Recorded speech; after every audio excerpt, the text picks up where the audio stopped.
Team Rathore साहब, संरक्षक लोक जन सेवा संस्थान, आपसे अनुरोध करता हूँ कि आए और विशिष्ट अतिथि उद्बोधन के साथ में हमें आशीर्वचन प्रदान करें और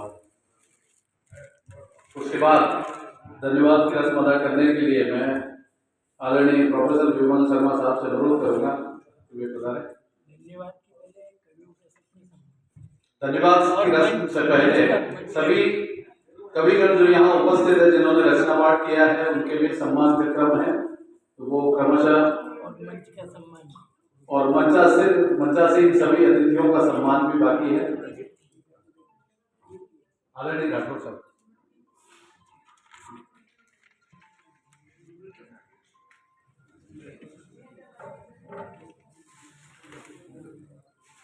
सम्मानित मंच,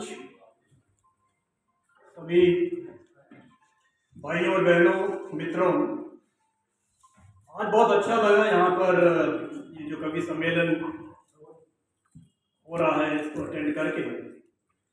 पिछले कुछ वर्षों से मैं आ तो रहा हूँ, लेकिन कवियों की एक बहुत बड़ी क्वालिटी ये है कि हर बार वो कुछ ना कुछ नया निकाल लाते हैं और बहुत ही रोमांचक बना देते हैं। अब कवि को पता नहीं क्या किस चीज में दिख जाता है, कवि या कवित्री, कभी ओस की बूंद पर लिख देते, कभी कहीं पगडंडी दिख गई उस पर लिख दिया, कभी इतिहास के कुछ अंशों पर लिख दिया, कभी अपने दिल का दर्द जाहिर कर दिया, चाहे खुद का दर्द हो चाहे किसी और का हो। तो बहुत ही रोमांचक रहा है और सेना में 40 साल बिताने के बाद एक जो बहुत शक्ति है कविता में, कविता एक बहुत ही शक्तिशाली माध्यम है। कविता में मैं गीत भी शामिल कर रहा हूँ, शेर शायरी भी शामिल कर रहा हूँ और जो बाकी अलग अलग जरिए हैं वो भी। जिस राज्य के लोगों को, जिस राष्ट्र के लोगों को अपने इतिहास पर गर्व होता है, वो देश, वो राष्ट्र बहुत ही ज्यादा इसी बुलंद हौसले से शक्तिशाली हो जाता है। जरूरी नहीं है कि हर जगह पर सबसे लेटेस्ट मॉडर्न हथियार हो। जो ज्यादा जरूरी है वो हथियारों के पीछे जो आदमी है, जो इंसान है, उनका हौसला कैसा है, उनका मनोबल कैसा है। और ये जो कविता का माध्यम है,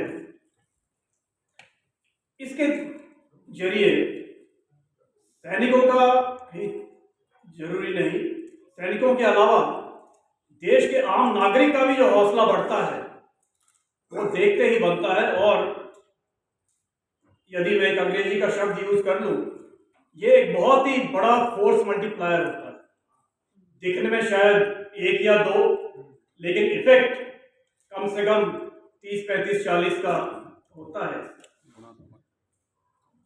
हम मेवाड़ में हैं, इसलिए मेवाड़ का ही उदाहरण ले लेते हैं। आप अजमेर की तरफ से आइए तो भीम दिवेर के आसपास आते आते हवा में या धरती में ही कुछ है कि आपके मन में वो फीलिंग्स ही आने लग जाती है कि अब हम मेवाड़ में आ रहे हैं और ये एक अलग ही किस्म की पूजनीय भूमि है।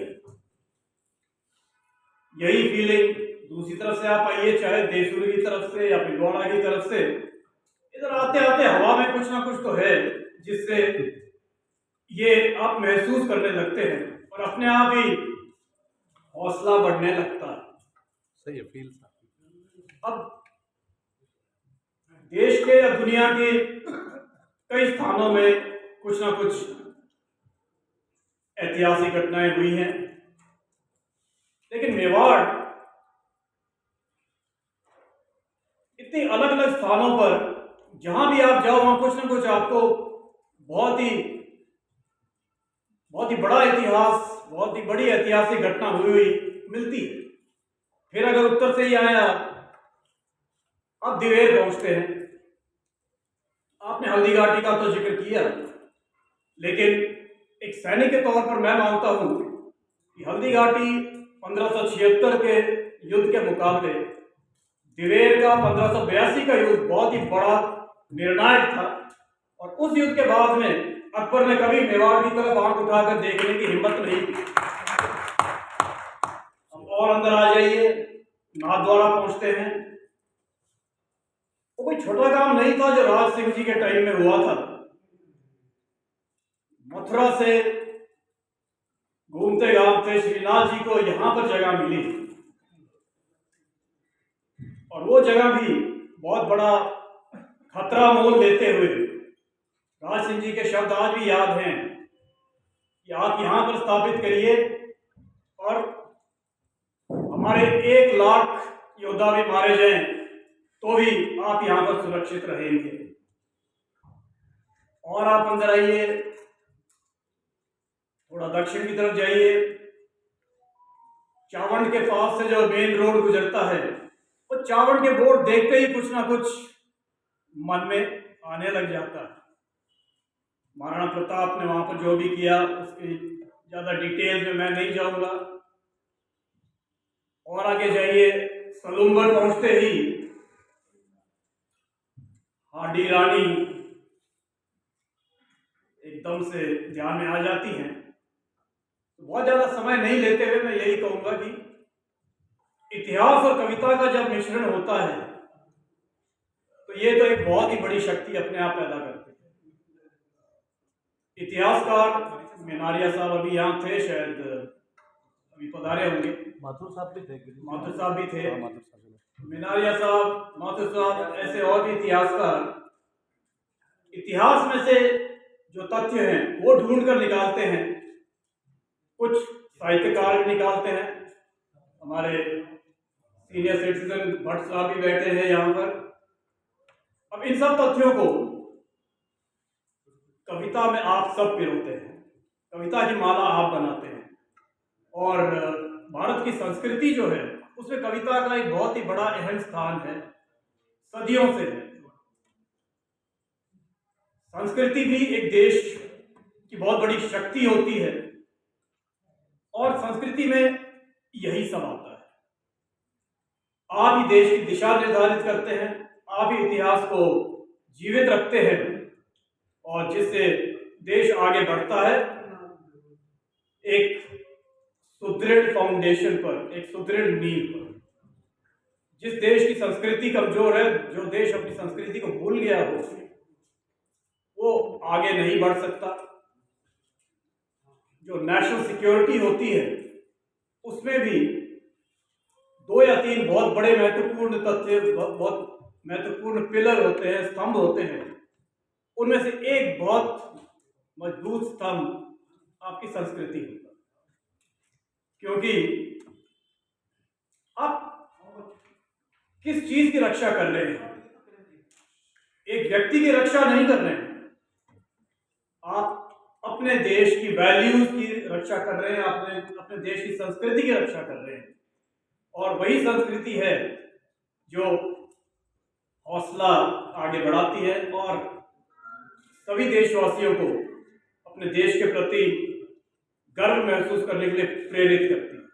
तो आप सबका बहुत बहुत धन्यवाद जो आप यहाँ पधारे और हम सब बहुत लाभान्वित हुए। आपने जो प्रस्तुतियाँ दी उनसे ज़्यादा समय नहीं लेते हुए आप सबका एक बार फिर से धन्यवाद देता हूँ। बहुत बहुत धन्यवाद।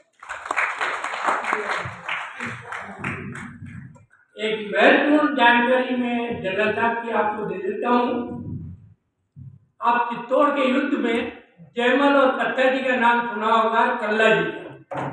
ये 3 योद्धा महत्वपूर्ण हुए थे।